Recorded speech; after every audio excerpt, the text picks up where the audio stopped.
This is Dr. John Oswalt in his teaching on the book of Exodus. This is session number 14, Exodus chapter 32.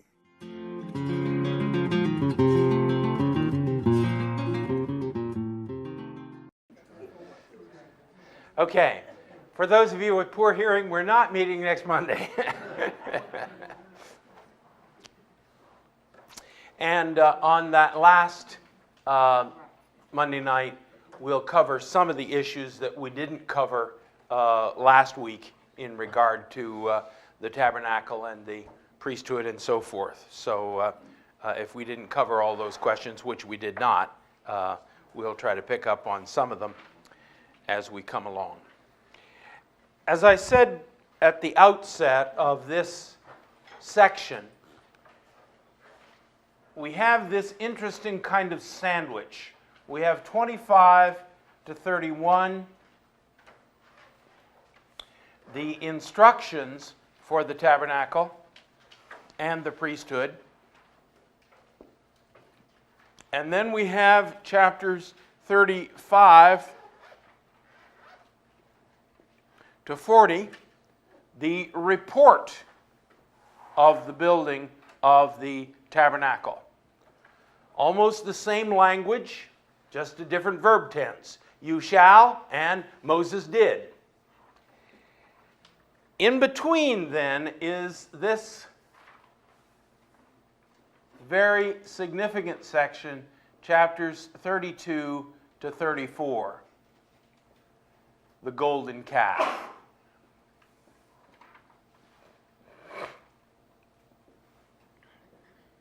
And we want to look tonight at chapter 32. This is significant enough and enough theological content that I thought we'd do just one chapter tonight.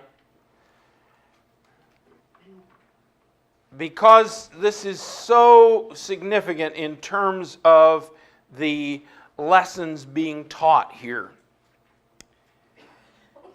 Verses 1 to 6. When the people saw that Moses delayed to come down from the mountain, the people gathered themselves together to Aaron and said to him, "Up, make us gods who will go before us. As for this Moses," and it's really the fella who brought us up out of the land of Egypt, "we don't know what's become of him." So why did the people want Aaron to make gods for them?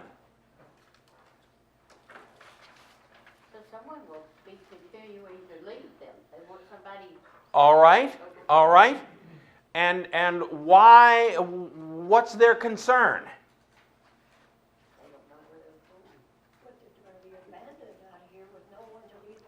Exactly. The issue is fear. They're afraid.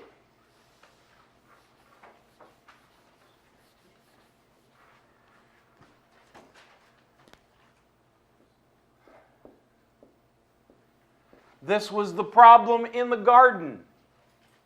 The snake convinced Adam and Eve that God was not trustworthy, and they were afraid God was going to use them, and he was going to deprive them of some of the things they needed.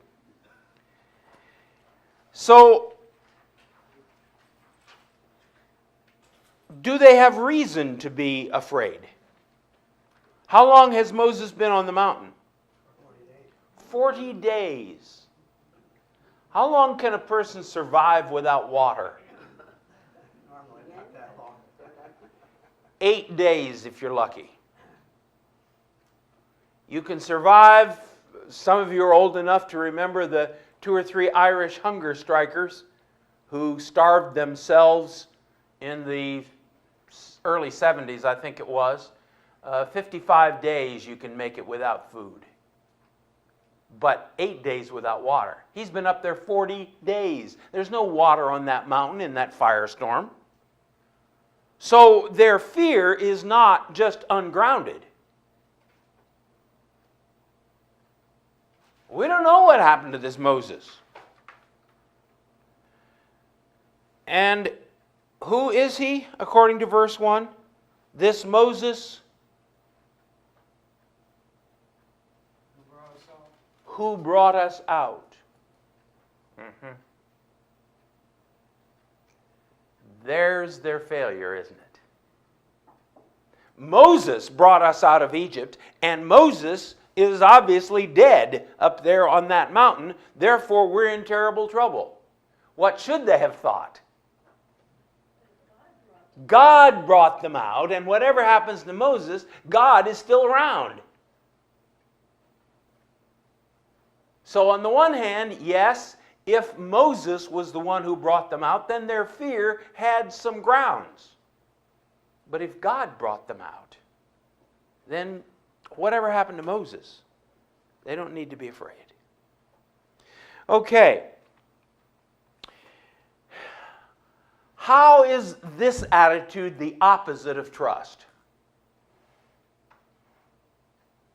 They started making their own decisions. Okay. Deciding what they were going to do. You have to make your own decisions because of the fear that is driving you.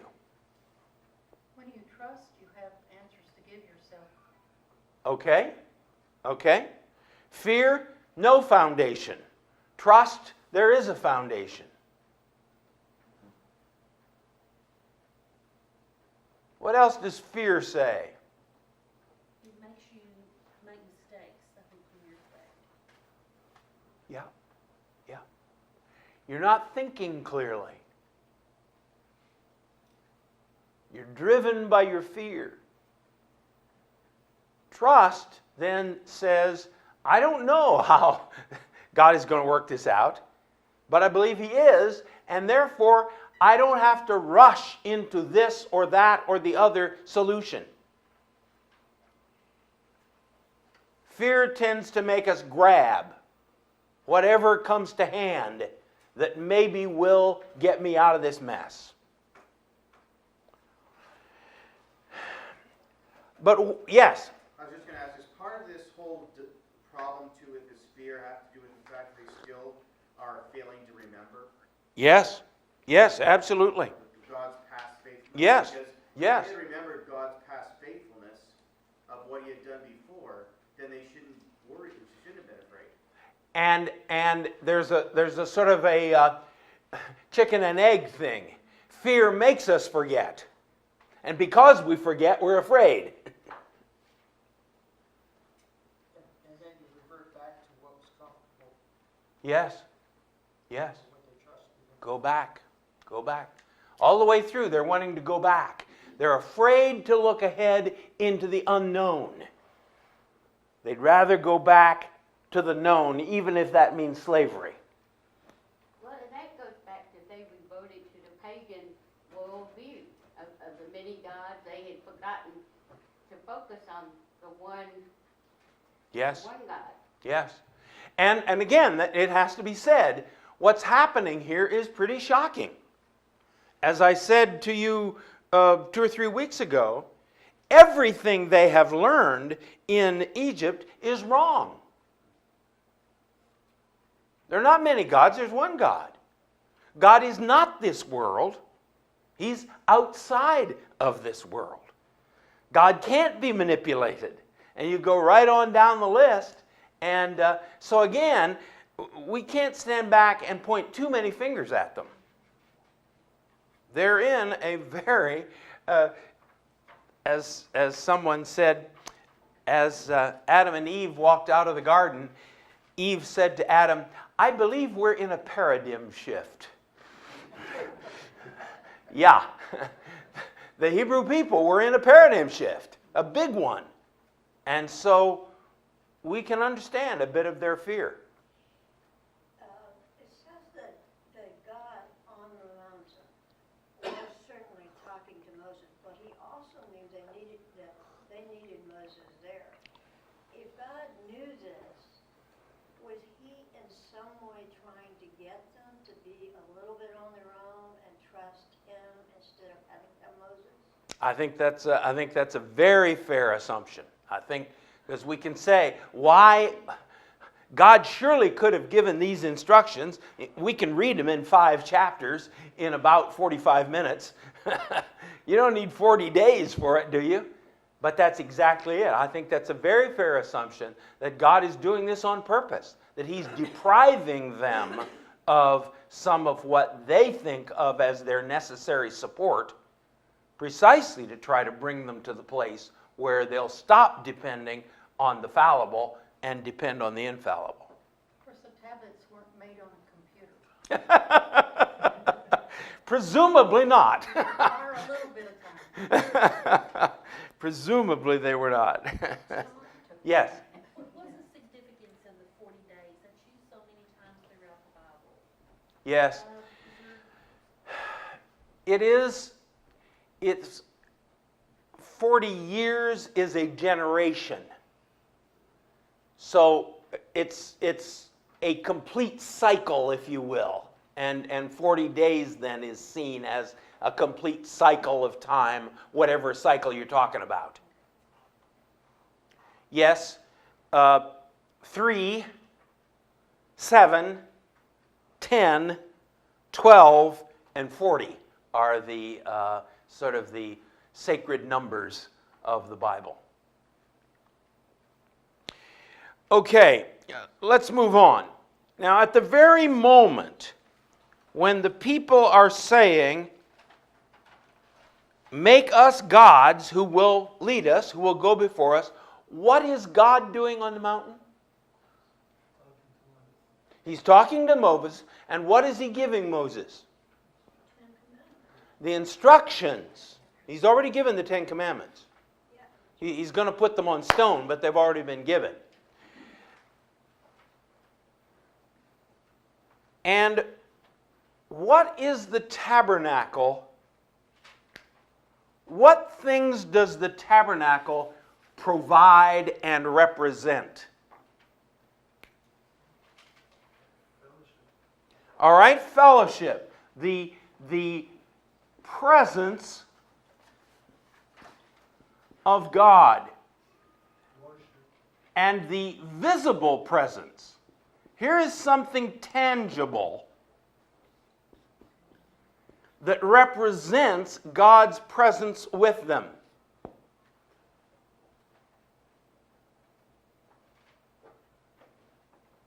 Make us a God that we can see. And at this very moment, God is giving them what He knows they need. They need, all of us need, because we're in bodies, we need tangible representations of God. That's why we build cathedrals. We also need His fellowship. We need the sense of His presence. We need to be engaged in worship.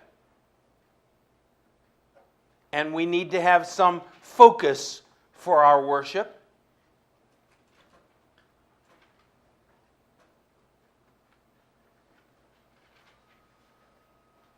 They needed what? Verse 1. Up, make us gods who will what? Go before us.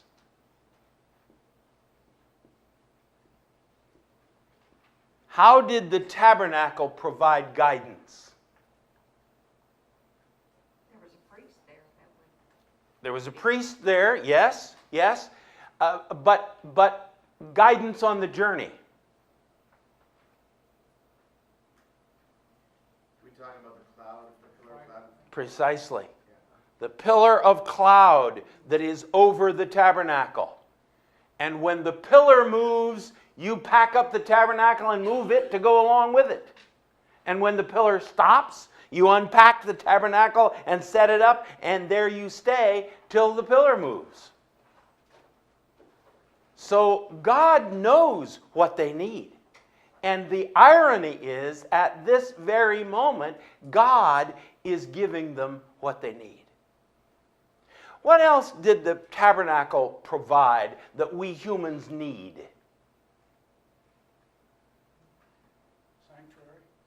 Sanctuary, yes. How about the description of the tabernacle? It's beautiful, isn't it? We humans need beauty. And again, the irony is, all Aaron could make was a little gold calf. God had so much more wonderful plans for their aesthetic fulfillment. These colors weren't just sort of thrown around. This was something that was beautiful. Yes? Is the cloud visible now? I mean, when they're gathered at the base of the mountain, the cloud is there, and they've already followed it out here. Yep. So then having the calf made is in direct defiance to that cloud and making something that they then can control. You're exactly right. Exactly right. That cloud thing, that's kind of scary. We don't know how that operates. But we know how an idol operates. I was reading some place that said, well, in the night, it was like a pillar of fire, so there was fire inside of this. Yep. Yep. So at night, when it was dark, it glowed, whereas in the daytime, you didn't see it glowing probably. No, you didn't see it glowing, but you would see it as a pillar of cloud. Yeah. Yeah. So yes, there's a whole lot of, for want of a better word, denial going on here in the interests of control. So they want to control it in a way that it's like what they think of as home. Yep. Because Yep. everything that's current and should give them hope is Yes. scary. Exactly. Exactly. It doesn't look like what we know. As I've told you before, the imperial god of Egypt was the god Amun-Re, which is really a combination of two gods. Re is the old sun god. Ammon was the hidden god of the 12th dynasty. That's the dynasty that was in control before Joseph arrived. And they've combined the two, and Amun-Re was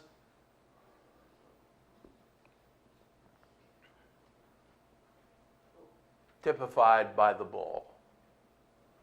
As I guess I told you earlier, we have virtually all of the Amun-Re bulls. They were mummified. We don't have many of the pharaohs, but we got virtually all the bulls. So again, this isn't accidental. Aaron may say later on, I put the gold in and out came this calf. No. It's very specific here. He received the gold from their hand and fashioned it with a graving tool and made a golden calf. Now, it's possible that it was a full-size bull, and the Bible is mocking it by saying, yeah, all it was a little old calfie. Or it may have been just a model of a yearling calf, the bull calf, sort of a teenage calf who is at the peak of his fecundity. So we don't know for certain, but it's possible that this is mockery. If the bull was what they were used to, that gave them power and strength, why would they bring a baby? Well, I think again, it's possible that calves, again, Hebrews got a small vocabulary. So you've got the mature animal and everything up to that from birth to, that's why I say it may well be a yearling. And again, the yearling, for the Derby we run 2-year-olds. The 2-year-olds are really very young horses. So again, this may be a young bull and stressing his youth and vitality. Is Aaron doing this on purpose? Yes. Aaron went to seminary in Egypt. And so, he's doing what he's learned. I'm very confident that fact, a long time ago I wrote an article on this. I'm very confident that Aaron didn't see the problem.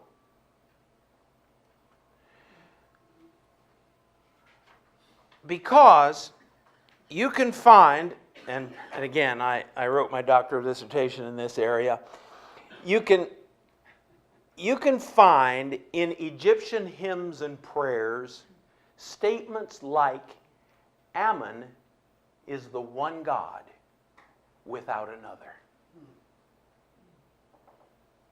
There is none like Ammon. Ammon is hidden from the gods.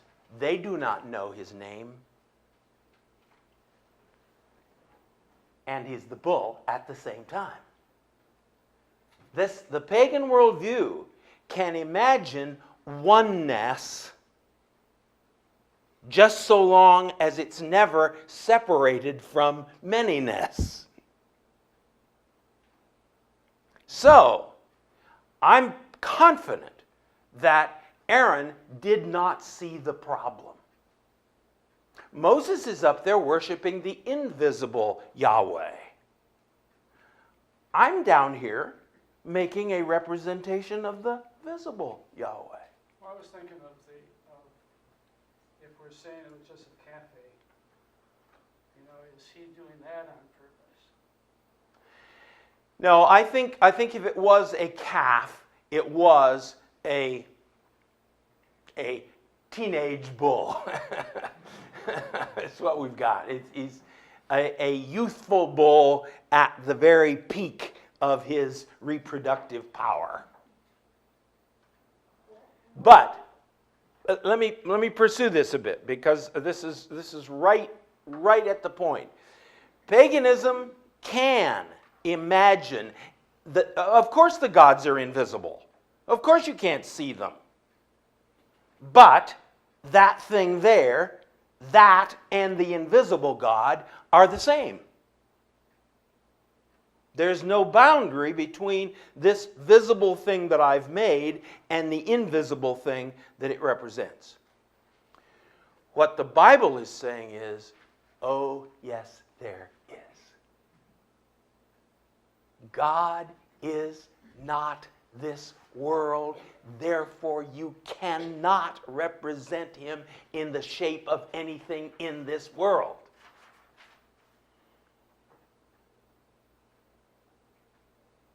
And this is the lure. This is the lure of paganism. It's the lure of paganism around us today. Well, of course there are invisible spirits out there. But those invisible spirits are part of the tree. Yes, the river is not all there is to river deity. The river deity is a spirit.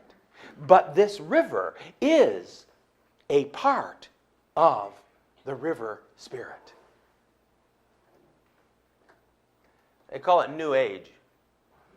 It's old age. It's ages old. It's as old as the dawn of the human race. And the thing that is, again, so stunning here is God is saying, no! I am a spirit, and nothing created is identical with me. Question? Just a comment. Yeah. I think it's ironic that today that we think we're spiritually so much above where these people are, but yet many churches invite yoga right into their church. Precisely. To exercise to a Hindu god. Exactly. And they call it Christian yoga. Yeah. There ain't no such thing. Excuse the bad grammar. Yes, we are so easily sucked in to this whole thing. And again, I happened in my devotions to be reading Leviticus 18 this morning. And that's the one about all the sexual sins. And it just hit me again. We've talked about this in the past, but let me remind you of it. The pagan worldview is a worldview that insists there are no boundaries. This is the cosmos, and there is nothing beyond the cosmos.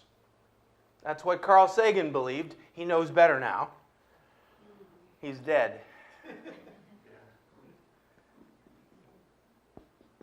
And in the cosmos, all tangled up together, and the picture, unfortunately, has them sort of in separate spheres, but the dotted lines are to say they're all tangled up together.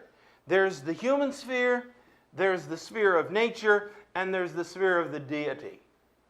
And all those are interconnected.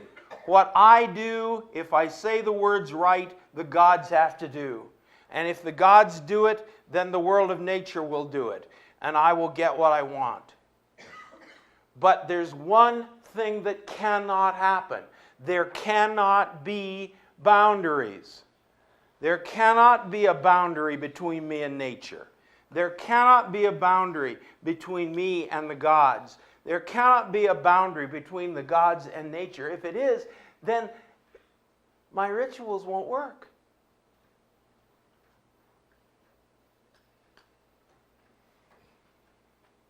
There are no boundaries.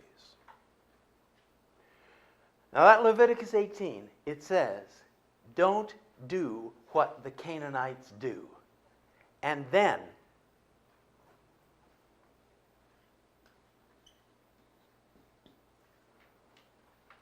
incest,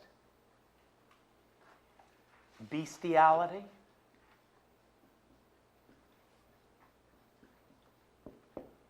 adultery, homosexual behavior,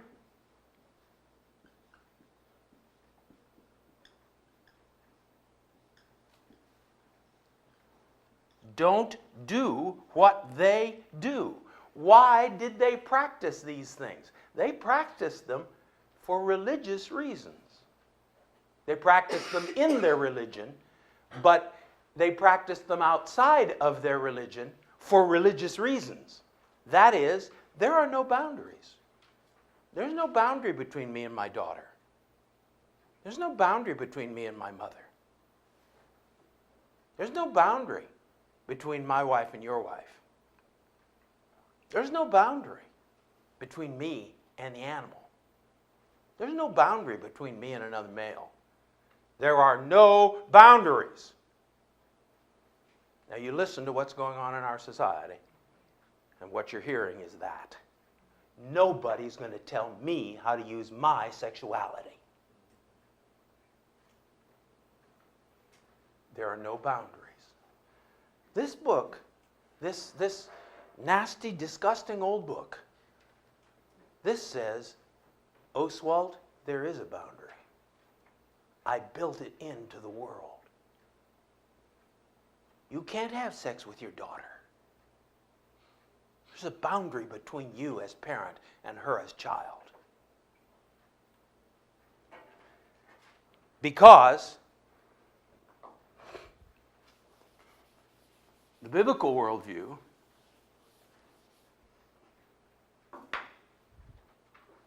says there is someone beyond the cosmos.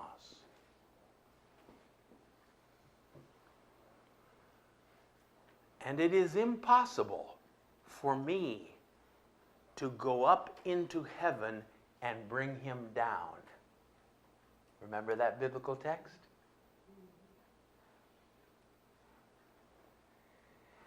And just as there is a hard and fast boundary between me and God, there's a hard and fast boundary between me and nature. We are not apes with trousers on. We are a different order of being. Again, tell that to the anthropologist or the biologist, and you'll get yourself in a knockdown, drag-out fight.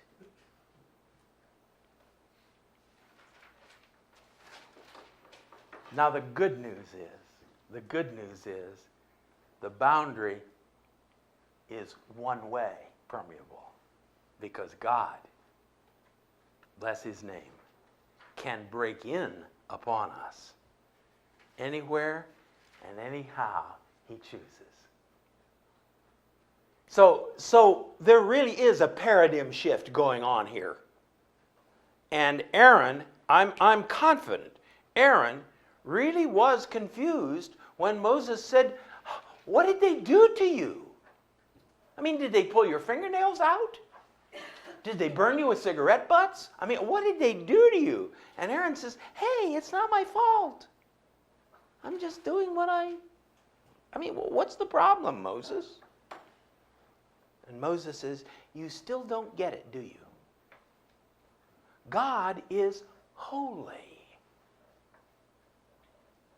We didn't talk about it last week, but holy, having only occurred 3 times in the book of Exodus before chapter 25, occurs about 40 times between chapter 25 and chapter 40. Think God might be trying to make a point? God is absolutely other than anything you can think of, Aaron. He's other in his essence, but he's also other in his character. The gods are made in our image, so they're just like us, only worse. We lie, so they lie. We're corrupt, so they're corrupt. Now, it has to be said, sometimes we're good, and sometimes they're, again, excuse the bad grammar, gooder. They're just everything we are written large. And this book says, guess what? The Holy One is not like us. He's not made in our image. So, 3 verses, okay. Seems like the election is going to be very interesting. I'm not going there. I'm not going there. Well,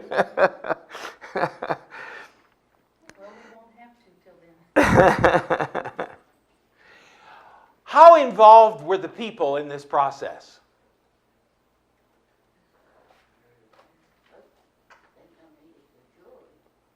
They had one thing to do: break the earrings off your wives' and children's ears. Period. Period. That's all they contributed. That's all they did. Who did the work? Aaron, the religious professional. I'll say something more about that before the evening is over, I hope.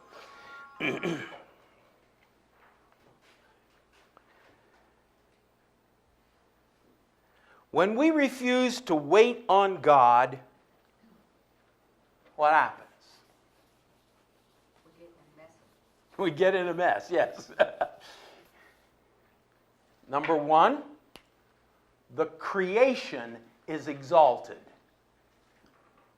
The bull.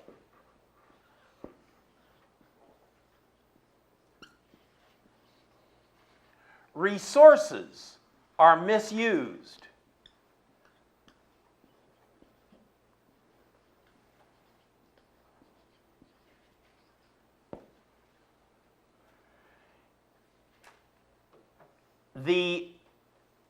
Only the skilled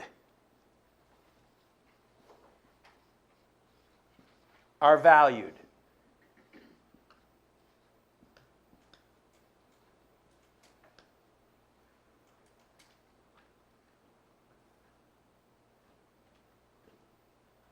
And God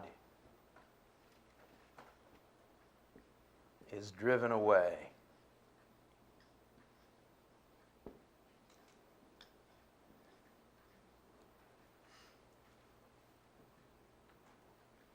When we won't wait. In 2 weeks, we'll see how, in fact, waiting on God produces the very opposite. How did Aaron know how to make that calf? Was he, I mean, He'd seen him do it in Egypt. okay, so. He may have participated in it in Egypt. Or- Yeah. And again, I can't prove this from the Scripture, but I'm pretty satisfied that Hebrew religion was very thoroughly paganized by the time Moses got there. So, They had spent 400 years in the most pagan culture of its day. So I don't think there's any way that they could have done something else. So I think, and you notice what the text says. This is your God, O Israel, who brought you up out of the land of Egypt. Who is saying that? The people are saying it. People are saying Now, there's a Hebrew thing going on here that is quite interesting, at least to a Hebrew professor. The word that is typically translated God actually is a plural. That "im" ending is plural. Cherubim, seraphim. So don't talk about cherubims, please. You can talk about cherubs, or you can talk about seraphs, but cherubim is plural, seraphim is plural, Elohim is plural. So, depending on the context, this same word can be translated God or gods. So my translation here says, "These are your gods, O Israel, who brought you up out of the land of Egypt." Well, maybe that is what they intended, but I don't know why they called a single calf your gods. I think they said, "This is your God. This is Yahweh." And I think that's what they had learned. I think that's what they had practiced in Egypt for years. The God of the fathers, here's our idol. And so again, they're reverting to the past. God has specifically said, that's wrong. You can't do that anymore. And when push comes to shove, I don't care whether I swore in blood I would never do it again. I'm scared. I'm scared. I need a little help here.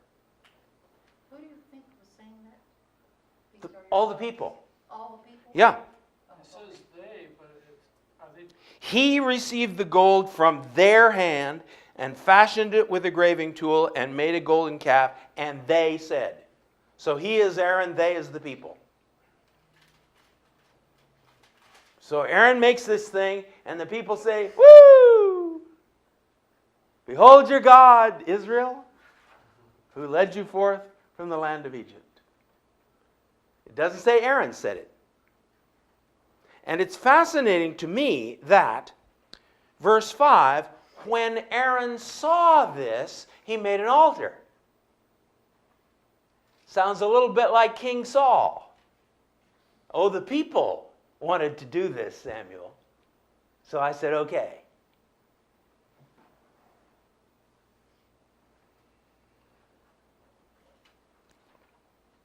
Tomorrow will be a feast day, so they rose up early the next day, offered burnt offerings and peace offerings.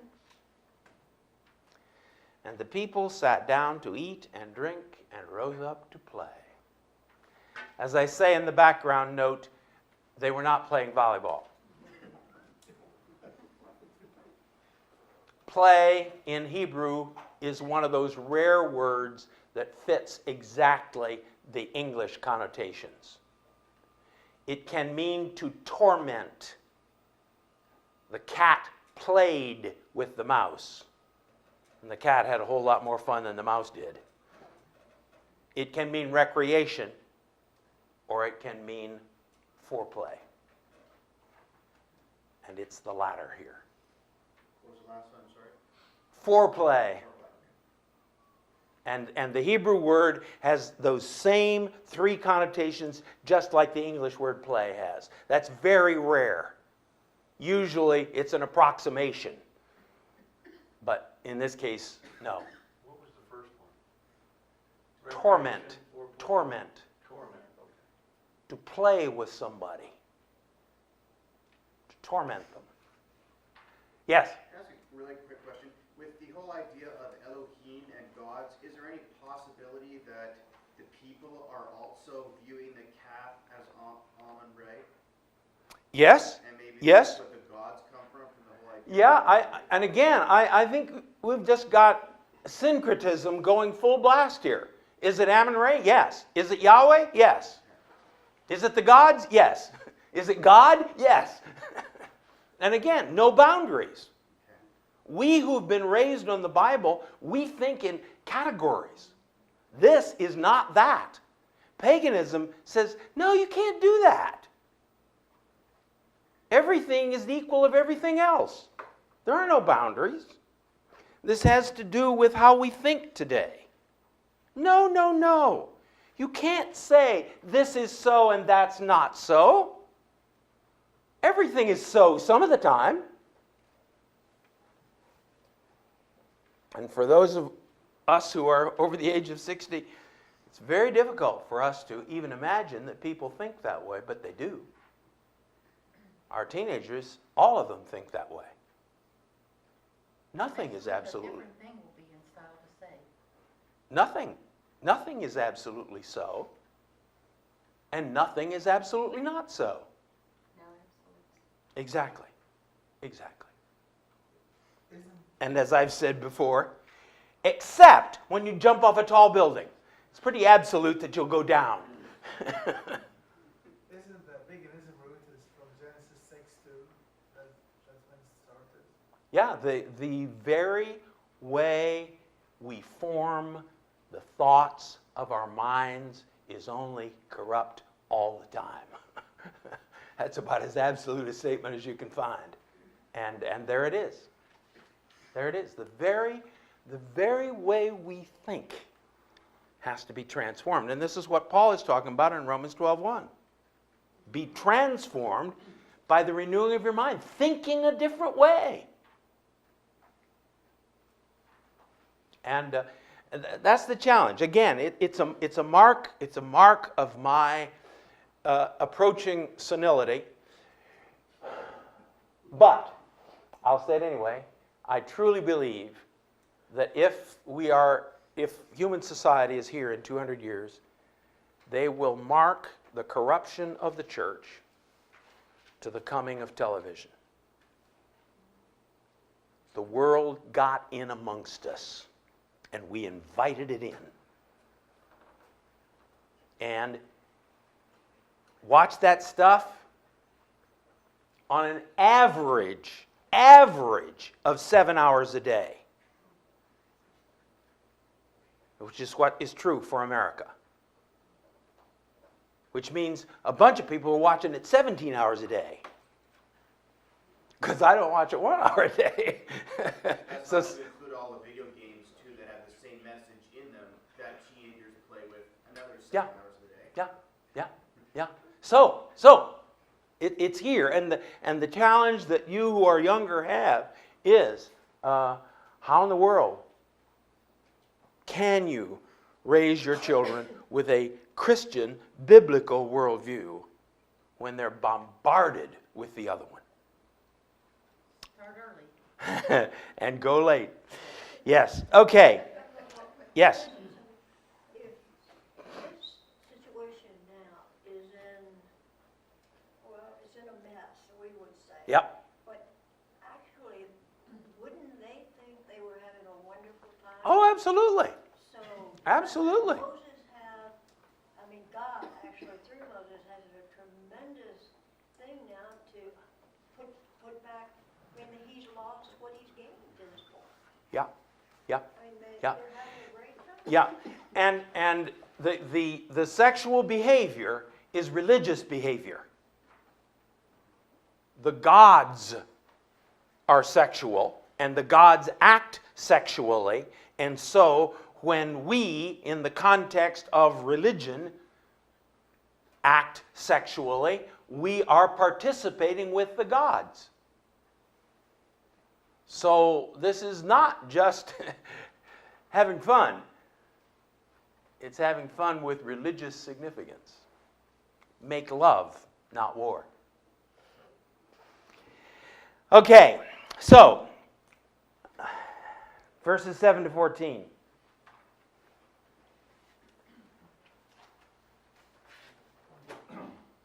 Remember, now the covenant is over.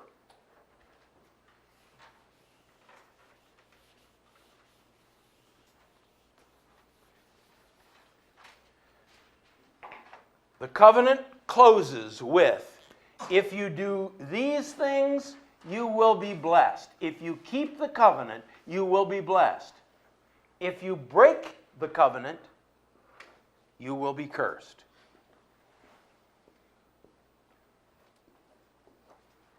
The covenant is now broken. If God, without one more moment's notice, had fried all of them to a cinder, we would have been nothing other than just. We've got to get that through our heads. We have this picture of, well, gee, they did just one little thing and God goes off like a rocket. No, they didn't do one little thing. They broke 1 and 2. And in so doing, they've broken the whole thing. It's over. So the fascinating thing is, God discusses this with Moses. The Lord said to Moses, "Go down, for your people whom you brought up out of the land of Egypt have corrupted themselves. They have turned aside quickly out of the way I commanded them. They've made for themselves a golden calf and have worshipped it and sacrificed it and said, 'These are your gods,' or 'This is your God, O Israel, who brought you up out of the land of Egypt.'" He doesn't need to tell Moses that. He doesn't need to talk with him about it. The Lord said to Moses, "I've seen this people. Behold, it's a stiff-necked people." Again, I've talked about this before. This is the picture of the calf. You know, you put the halter on it, you're going to lead it someplace really nice. But the calf doesn't know that. And the calf says, "No!" and digs in all 4 hooves and makes its neck like a rod. That's the Hebrew people. "Now, therefore, let me alone, that my wrath may burn hot against them, and that I may consume them, in order that I may make a great nation out of you." Now, there are 2 things in this dialogue that interest me. Notice the first one. Verse 7. Whose people? Your people. Not my people. Your people. Whom what? You brought up. God is saying the same thing the people said. This Moses fella, he's the one who brought us up. We don't know what's happened to him. God says, your people that you brought up, they're a mess. But whose idea was it? Hang on. Now look at verse 10. Is God just going to be done with a chosen people? Sounds like all but Moses. Is this the beginning of the remnant? Well, in order that what? My anger may burn. Yes, and I can make a great nation out of you, Moses. How's that sound? Isn't that what he told Abraham? Every preacher has been here. After all I've done for these people, after all the sermons I've preached to them, after all the times I've stayed up all night with them, praying with them, counseling them, helping them, they treat me like this. I think Yahweh is testing Moses. Moses, would you like to feel that way? To feel like they have injured you after all you've done for them?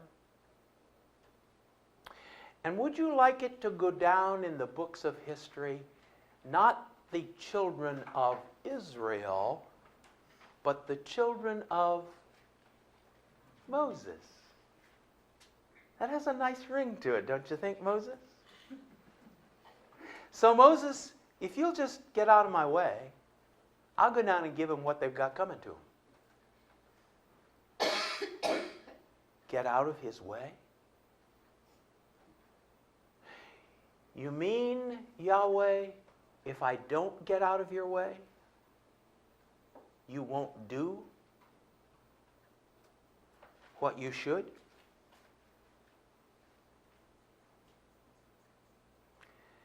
God is inviting Moses to intercede. Moses is the one being tested here. Moses could say, "Oh, you're right, God. After all I've done for him, go get him." He doesn't say that. He implored Yahweh his God and said, "Oh, Yahweh, why does your wrath burn hot against your people, whom you have brought up out of the land of Egypt with great power and with a mighty hand? They're not my people, God." It's one of the great lessons every preacher has to learn. They're not my people. They're Yahweh's people. They may be rotten to the core, but they're Yahweh's people, not mine. Why should the Egyptians say, "With evil intent did he bring them out, to kill them in the mountains, to consume them from the face of the earth? Turn from your burning anger, relent from this disaster against your people. Remember Abraham, Isaac, and Israel, your servants." The people may have forgotten, but Moses hasn't forgotten. He hasn't forgotten what God has done for them in grace to deliver them from Egypt. He hasn't forgotten what God has done for Abraham, Isaac, and Jacob in grace. You said to them, "I'll multiply your offspring as stars of the heaven, and all this land that I've promised I'll give to your offspring. They'll inherit it forever." If nobody else has learned the lesson of the Exodus, Moses has. He's learned that God is not just. You say, "Oswalt, you're repeating yourself." That's correct. Yahweh is more than just. He is gracious. And Moses says, "God, you've been saying over and over again, they're going to know that you are Yahweh. God, if you do what these people deserve, people are going to be misled. They're not going to know who you really are." And God says, "You're right, Moses. You better go down and talk to him." This is not the picture, of this raging monster God. Let me at him, I'm going to kill him. And Moses saying, "Be careful, God, no, watch out, no. And finally the God saying, "Oh, all right, I guess I won't."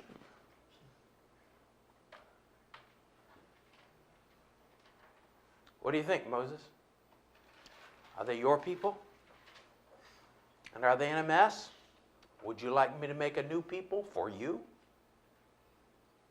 I will if you'll just get out of my way. No, God, I won't get out of your way, because that would dishonor you.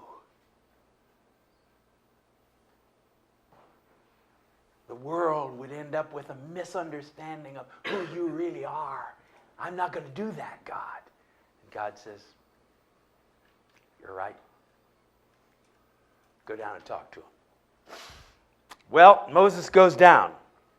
John? Yes. Can I ask a question? Yeah. Just a little clarification. I really like the way you've explained this, because it helps me get through this idea of how in the world could Moses change God's mind.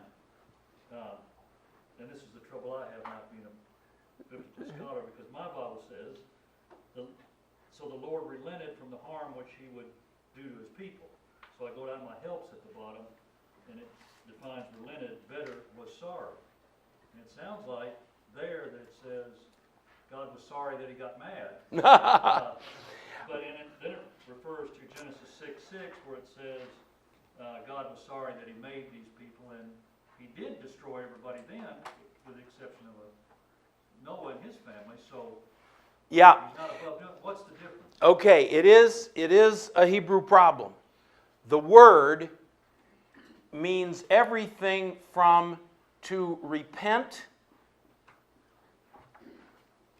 to have pity on.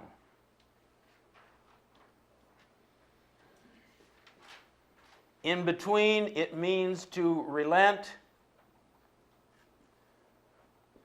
to be sorry, and to change your mind.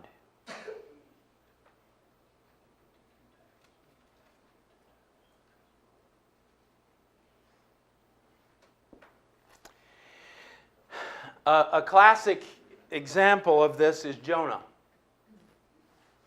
God says, yet 40 days and I'm going to burn Nineveh down.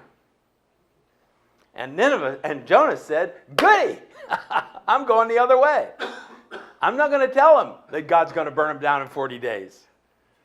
God says, yes, you are.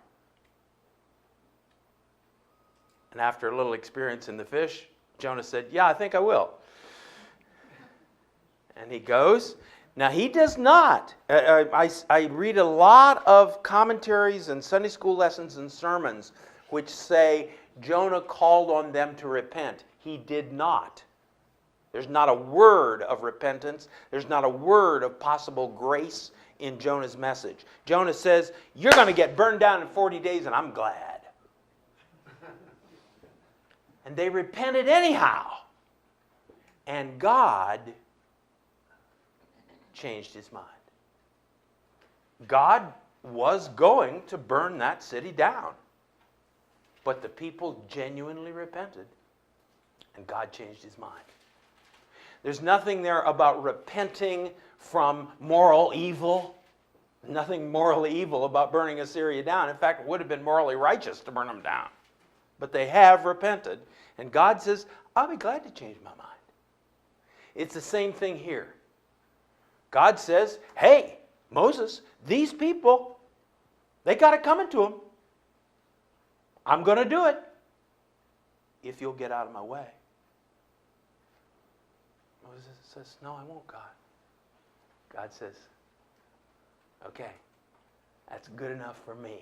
Your intercession for them on the sake of my name is enough to make me change my mind and not do the just thing.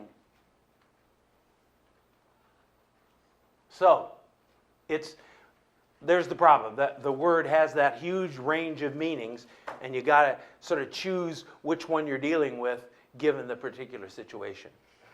I think with Genesis, sorry is right. He was sorry he made this bunch. I don't think here it would be right to say he was sorry he said he was going to bring the broken covenant on them. No. But he will change his mind about bringing that broken covenant on them on the basis of Moses' intercession.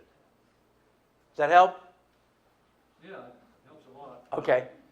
One other thing I thought of too, I hate to be so negative, but if God didn't allow Jonah to go the other direction, and we see that played out there, but Moses didn't make that decision to go the other direction, would God have said, no, I'm not going to let you be the leader of the Yeah, I think there are a lot of if-onlys. If Moses had failed the test here, I think we would never have heard any more about Moses. I think God would have somehow kept his promise to his people, but Moses would have been off the stage.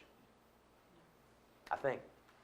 So this, as I say, I think this is primarily a test of Moses. And Moses passes it with flying colors. So, God says, let me just quickly rush through the rest of this chapter. God says, Well, go down and talk to him. So Moses goes and talks to him. When he sees what's actually going on, God sounds like a lamb compared to Moses. Moses goes off like a rocket.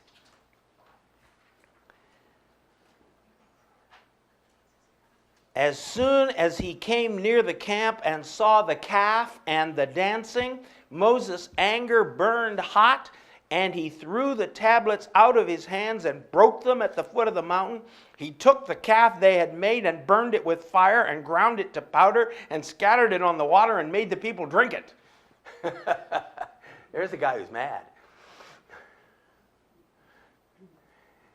Bam! Go the tablets. First man to break the 10 Commandments. Grabs a sledgehammer. After having thrown the thing into the fire, gotten it softened up, beats it to dust. Puts the dust on the water and makes the people drink it. How long do you think that process took? Not very long. I think this guy looked like the Tasmanian devil in Bugs Bunny.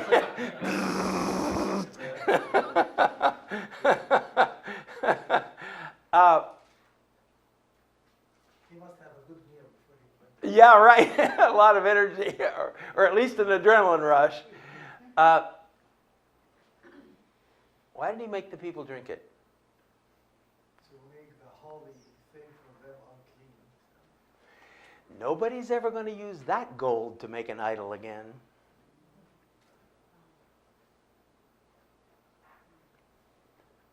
How seriously do you have to treat sin in your life?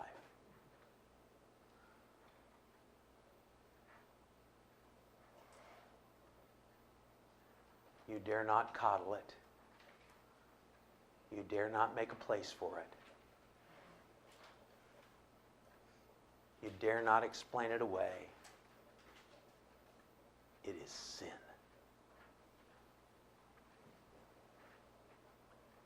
And then you have surely the funniest line in all of Scripture. What did they do to you? I said to them, let any who have gold take it off. So they gave it to me, and I threw it in the fire, and out came this calf.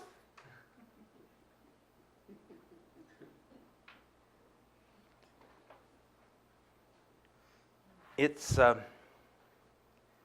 funny, but it's also sad. The denial of responsibility. It's not my fault. I couldn't help it.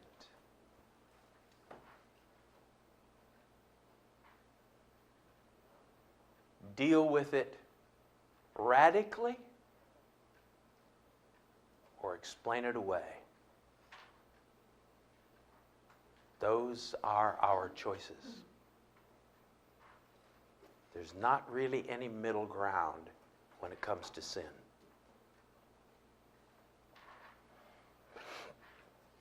And in comparison to what Moses has just done, so fascinating to see Aaron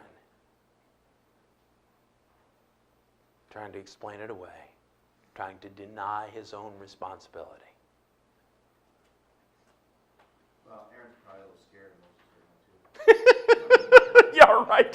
He's still got the sledgehammer in his hand. What did they do to you? Nothing. Well, it's almost like passing the buck, but only this time they were passing the bull. Did you all hear that? They weren't passing the buck, they were passing the bull. Okay, moving right along. They beat it up. Yep.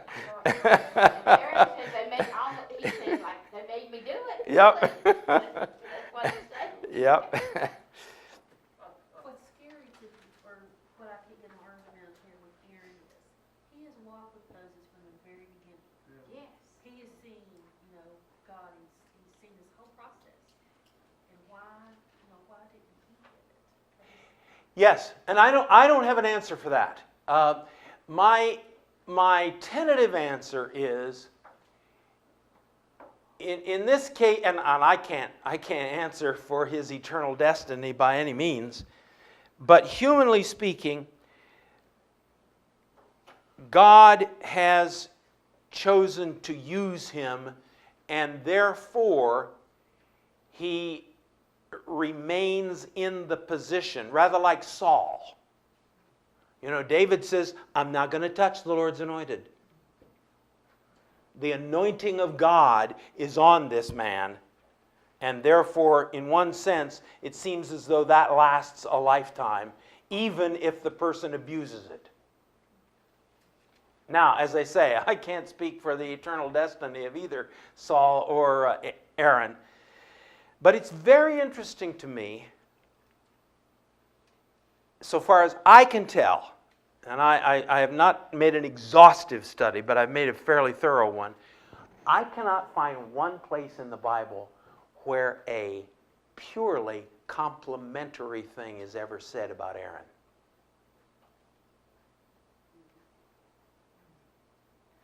I think the reason is precisely to draw the starkest difference between the high priest and this fallible human high priest. We have a high priest who is without sin. We have a high priest who takes himself as the sacrifice into the holy place. That's my guess, that there's an intentional difference being driven between them. That's what a human high priest looks like. And over again, this is true, that the priesthood are the ones who lead Israel into idolatry. And again, there's a message for preachers there. Okay, one more word and I'll let you go. Nope, two more words, two more paragraphs, two more words. The thing with the Levites,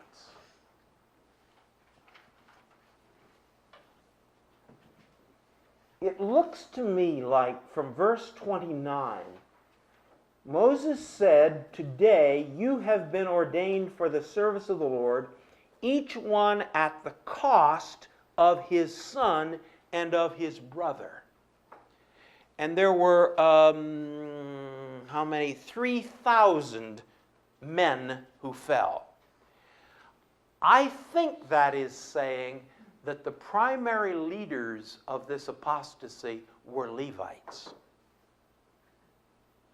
And that Moses recognizes this and says, okay, any of you Levites who are not in that bunch, come over here. Now you guys deal with the cancer in your tribe. I may be reading too much into that, but I think that's what's going on here.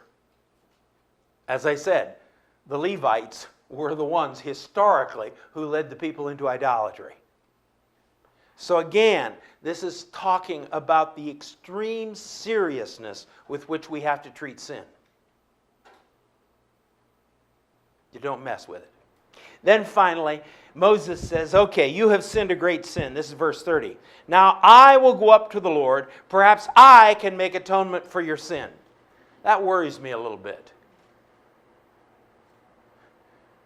Wait a minute, Moses. You interceded for these people, and they have not all been destroyed.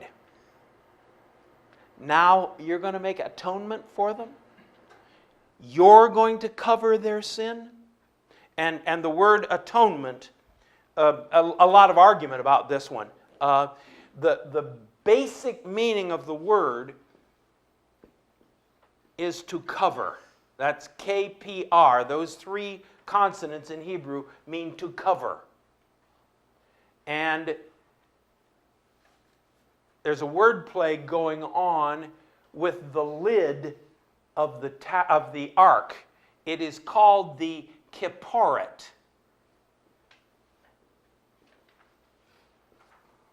Which might mean simply the cover. But Luther, in his translation, his German translation, the first common language translation of the Hebrew in 1500 years, Luther said, wait a minute. This verb means, yes, to cover, but it also means to cover over in the sense of hiding sin. So he said, this is the thing that covers over. And so he chose the German words that the English translation is the mercy seat, the atonement cover. So Moses says, maybe I can make a covering for your sin. Oh, really? So Moses returned to the Lord and said, alas, this people have sinned a great sin. They have made for themselves gods of gold, as if God didn't already know that. It's interesting in our praying how often we give God information He doesn't need. Now I want to pray for Sister Joan. She's in room 367 of St. Joe Hospital in Lexington. And God says, I was aware of that. Your people have sinned a great sin. They've made themselves gods of gold. Now, if you will, forgive their sin. But if not, blot me out of the book you have written. Now, this is a place where Dr. Kinlaw and I disagree. You can figure out which one is probably right. Anyway, he talks about Moses as the interceder here. I don't read it that way. I read Moses trying to twist God's arm. Now, God, if you're going to blot them out, you're going to have to blot me out too. And God says, Moses, get off it. Whoever has sinned against me, I'll blot out of the book. Now go, lead the people to the place about which I have spoken to you. Behold, my angel will go before you. We're going to hear more about that in the next chapter. I think this is saying, no human, however great he may be, however good he may be, can make atonement for anybody else. If our sin is going to be atoned for, it's going to take more than a Moses. And thank God he has come. Here we have one greater than Moses and greater than Aaron. And he is Jesus Christ. Hey, I was wondering about that dash. I was reading it, that's an untranslatable. It means sob. It's kind of like Luke 19:41, where Jesus came up over the hill, and all of a sudden it's the same concept or idea, where he was so broken that his whole body was basically convulsing, and in agony, because he saw his people. And I wonder if there's a parallel between Moses and Well, and Paul too said, didn't Paul say something like that? oh yes, yeah. Paul says in Romans that if it would save my brothers, I would be willing to be blotted out. But notice that's not what Moses is saying. He's not saying, blot me out so they can be saved.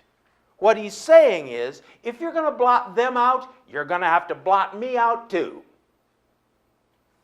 That's very different.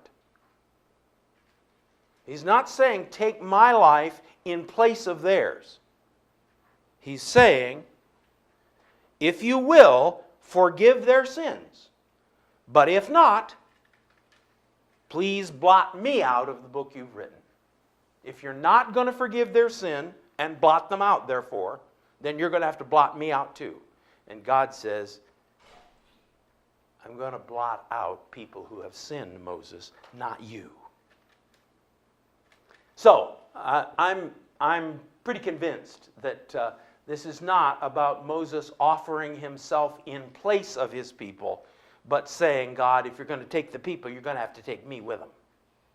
Trying to twist God's arm. And God says, I'm not in for arm twisting. So does God forgive the people? Yes, he does, in the sense he doesn't destroy them all. Now you notice the very last verse, the plague came on the people because they made the calf, the one that Aaron made. Now I may be trying to save God's reputation here. I suspect the plague is herpes or syphilis or gonorrhea. They didn't drop dead on the spot. They may have. But I just think it's very interesting that it's connected with the calf. And I have to say, no, I do not believe that God created AIDS to punish homosexuals. I do not believe that.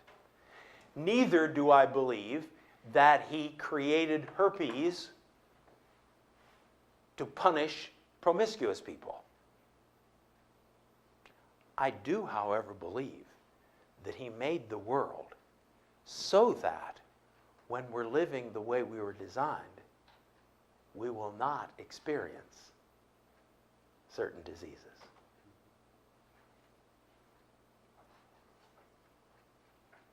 There's a difference between those two. An evil God who's trying to punish people, and a God who has made the world so that if you don't live in the way you were designed to, you're going to get hurt. In the same way, my old example, did God design gravity to punish people who jumped off tall buildings? No.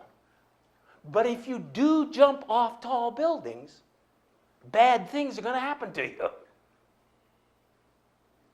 So if you live in ways that are other than his design, you're going to get hurt.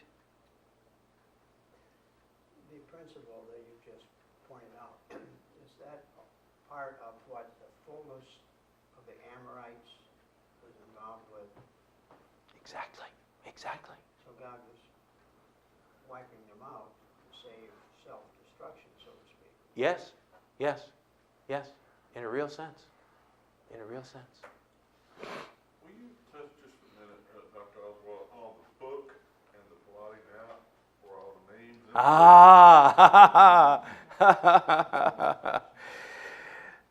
Well, I wish I knew the answer to that. But it's pretty clear right throughout the Bible that the Hebrew people and the Christians following felt that God is keeping a record of those people who are obeying his covenant and those who are not obeying the covenant. I think it's connected to the fact that the covenant was supposed to be written. So then here's a book of those people who are keeping the covenant and are thus eligible for blessing, and those people who are not keeping the covenant and are thus headed for curse. Now, ultimately, then it becomes the Lamb's Book of Life, so on and so forth. I don't think that's necessarily in the thinking here. But I do believe it's the concept that, yes, in heaven, God has a book. And it can be blotted out. That's right. That's right. You can, which is, in a real sense, when the Hebrew people accepted the covenant, their names are written in the book. These are the people who are eligible for blessing. Oops. Oops. So, Moses is saying, are you going to blot their names all out? If you do, you got to take mine off too. And God says, hey, the people who sin will have their names blotted out, but then he goes ahead and forgives them. My notes here reference that the Book of the Living to Psalm 69:28. That's what probably is talking about it, and they call it that, the Book of the Living. Yeah. And the very last book of the Old Testament, Malachi, speaks about those who feared the Lord spoke to one another, and God caused their names to be written in a book of remembrance. People ask me, what's your favorite Bible verse? And I say, usually it's the last one I read, but that one comes close. I love that idea that, wow, we're in a world of despair and cynicism where people are saying, hey, look, it pays to be a crook. The mafia die in their beds. And good people, look at all the terrible things that happened to them. Then those who feared the Lord spoke to one another. When I'm sinking in despair, I need you to put your arm around my shoulder and say, hey, God's still on the throne. Come on, let's go together. And God says, Gabriel, did you hear that? You hear that? Write his name down in the book. A book of remembrance for those who fear the Lord. That's a lovely thought to me. What verse is that again? That is in Malachi chapter 3. 3:16? Yeah. Okay. 3:16, that's so familiar. There are a lot of good 3:16 verses in the Bible, aren't there? 1 John 3:16 is a good one too. That's the book of Malachi, and as you probably know, I've written a book on it, and so I like the book of Malachi a lot. But it starts at verse 13. Your words have been hard against me, says the Lord. And you say, how have we spoken against you? You've said, it's vain to serve God. What's the profit of our keeping his charge or of walking as in mourning before the Lord of hosts? Now we call the arrogant blessed. Evildoers not only prosper, they put God to the test and escape. Then those who feared the Lord spoke with one another. The Lord paid attention to them and heard them. And a book of remembrance was written before him of those who feared the Lord and who thought on his name. Okay, well, I said a few minutes. It's been 25 few minutes. Thank you for your patience. Yes? Do you have sheets for next week?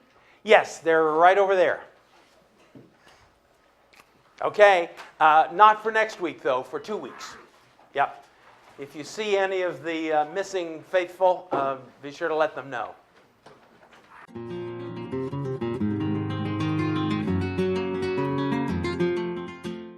This is Dr. John Oswalt in his teaching on the book of Exodus. This is session number 14, Exodus chapter 32.